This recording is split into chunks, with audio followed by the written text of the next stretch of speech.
So imagine you're the leader of your neighborhood, right? The disaster manager of your neighborhood. Now the question is, what measures will you take in your neighborhood in case a cyclone approaches your village or town? First of all, the idea that we need to know here, the idea we're being tested on here is that being prepared makes a big difference in handling a disaster. It reduces the amount of life and property that you will lose. It reduces the impact of it. So here are a few things that we can do in case of a cyclone. So let's list them down. The first thing that you could do, of course, is take care of saving lives. The first thing, the most important thing, the most valuable thing is to save lives. So what we could do during a cyclone is to move people to a safer place, maybe a cyclone shelter, right? That's number one priority. Second, what we could do is take care of their property. Say some people have vehicles or cattle or some valuables, right? Then you need to move that to the shelter, whatever can be moved.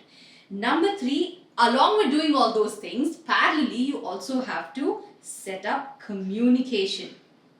Now what does that mean? We need to alert all the government agencies, the police, the fire brigade, medical centers, etc. based on our requirement, right? Based on what is needed in that moment. So communicate with all these agencies which will help you during such a disaster, right? And finally, take care of food and water.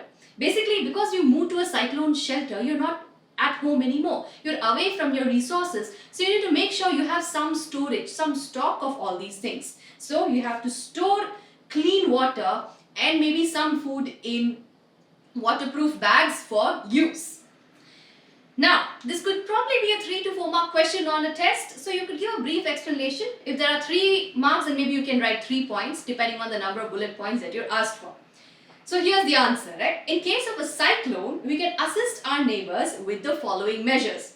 Help them in moving to cyclone shelters and other safe places. Help them in shifting their important household goods, cattle, vehicles, etc. to safer places. Communicate with the police, fire brigade, medical center and other emergency services as per requirement. And store safe drinking water and food in waterproof bags because you're going to need it in the shelter. So that's really all you need to write in this question.